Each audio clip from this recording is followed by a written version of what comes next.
All right, today we're going to talk about momentum. Momentum is the strength of an object's motion. What I like to say is, how much will it hurt? Well, there's two things that really will factor into, if you were throwing something at somebody, right? If you're throwing something at somebody, there's two things that'll make it hurt more, right? Would a bowling ball or a tennis ball hurt more when it hits you? Bowling ball. Why?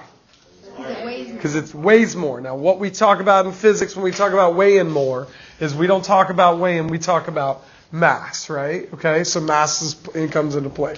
Also, if I took that tennis ball and I threw it at you and I just kind of lofted it, just like whoop, and didn't hit you, it wouldn't hurt so much. But if I rolled up, baseball pitch, whoa, at you, it's going to hit you harder.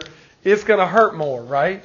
Well, that's velocity, right? So we're talking about the speed it's moving. Because it's velocity, it's speed and direction, okay?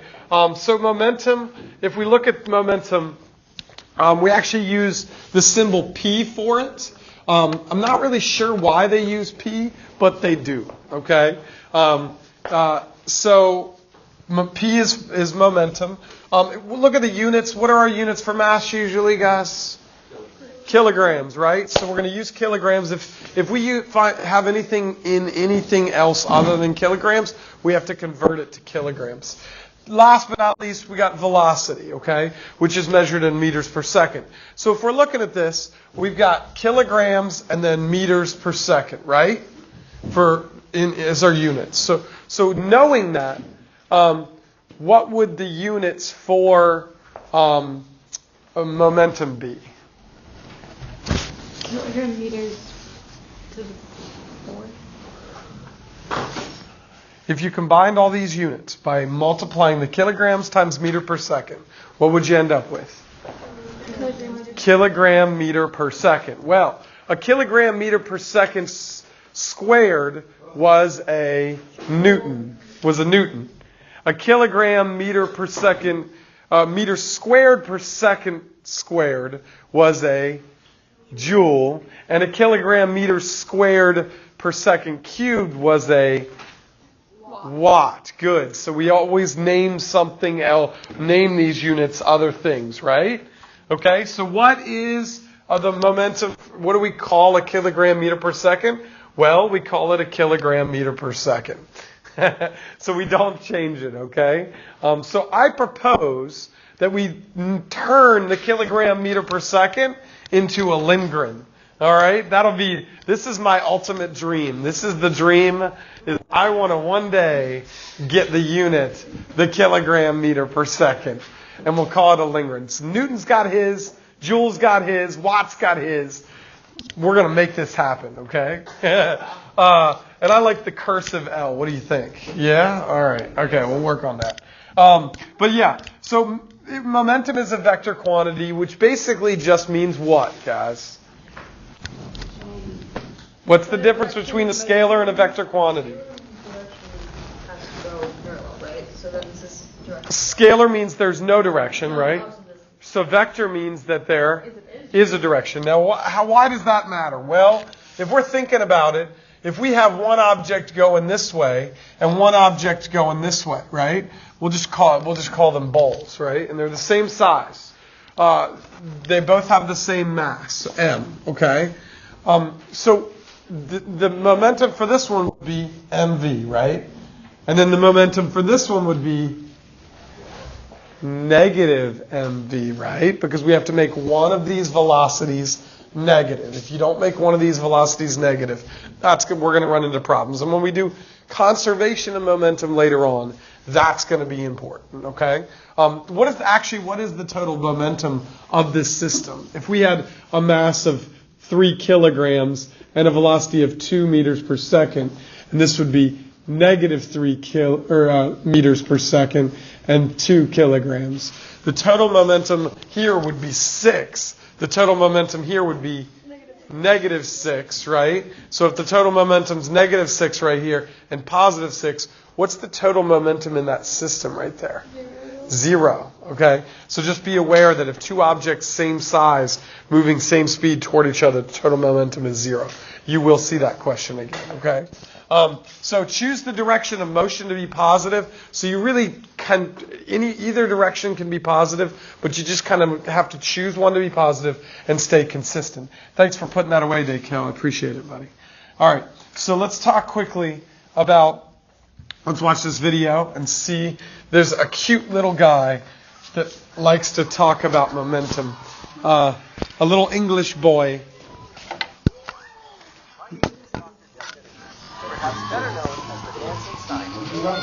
I have appeared on many national and international TV shows. I have also. We're going to skip that ad. Oh, no, it's Bill and I. Yeah.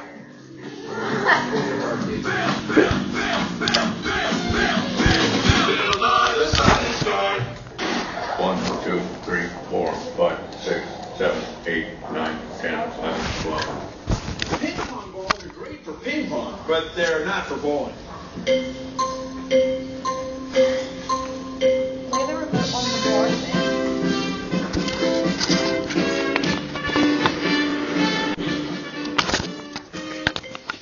Not enough momentum. Oh, a scientist. Bowling balls are about 3 kilograms. They're heavy enough, and we can get them moving fast enough so they have enough momentum to knock down all the pins at once. That is, if we can hit it just right.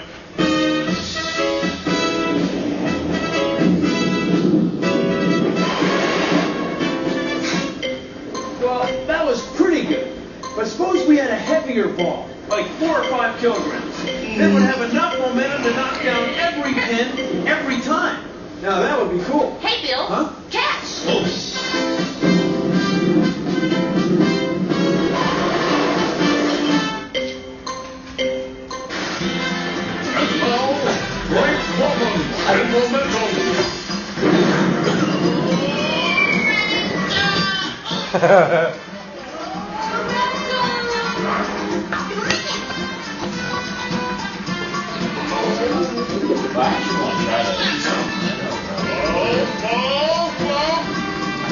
I think you're driving with too much momentum.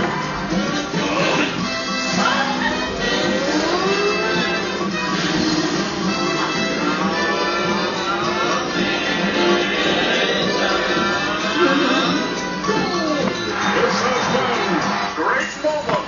Get momentum. All right, so hopefully that's just a fun kind of visual of some of the stuff that we're talking about. So let's tackle a few different problems that you guys got. So if you guys could get out your We Do sheet. I'm going to do the first one. You guys can do the second one. You guys should have done these the other day while the sub was here. If you did them, great.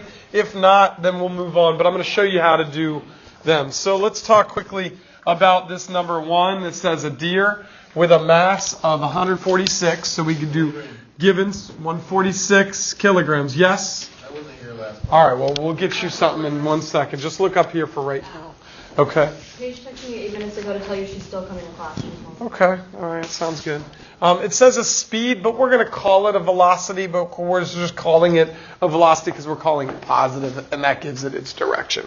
Okay? Find the momentum of the deer, so we're going to do momentum equals mass times velocity. Momentum equals 146 times 17, and when you do the math in your calculator, you end up with 2482, and the units are kilogram meters per second. Eventually, that will be a Lindgren once I become rich and famous, okay?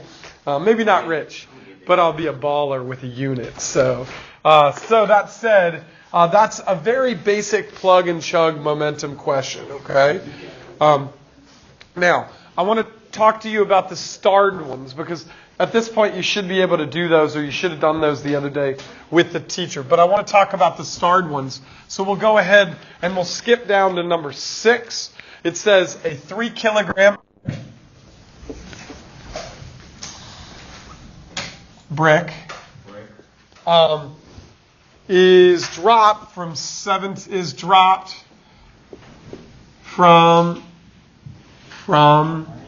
a 17 meter high building. Calculate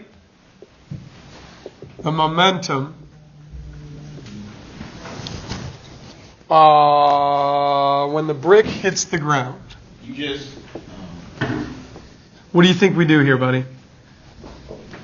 first you get the kittens. Good. Okay, let's do that. Help me out. You got 3 kilograms Is what? mass. Okay, what else we got? 17 meter high. So what do we call that high? There's two ways we can call 17 meter high. We can call it something. What are we going to use? What are we going to call it? I don't know. What are we going to call it? All right, want to help him out? Nope. Initial height? We could call it an initial height. You want to do that? That's one option. We could also call it the displacement in the y direction, negative 17 meters, right? Because we're starting here, and then we're ending here, right? So if we start here and end here, our displacement's going to be negative, right? So that said, how are we going to use this to get? Because if we look at our formula, we got momentum equals mass times velocity. Well, right now we've got momentum is equal to 3 times v, but we don't have our v. And what is that v really? Because you have to look at the question. It says, when the brick hits the ground. So if we were talking back, like when we learned about kinematics, that would be what? Would it be VI or VF? It would be VF. So really we need to get the VF. If we can get the VF when it hits the ground, then we can do that. Now we can do that 2 ways. One way is we can use our kinematics. So let's talk about how we would use kinematics. We have a formula, VF squared equals VI squared plus 2A delta Y. That formula, our VI would be 0, and we have 2 times negative 9.81 because we're dealing with gravity, negative 17 meters, and then we can solve for our VF squared. I'm going to do that real quick. The other way, let's go ahead and grab the calculator.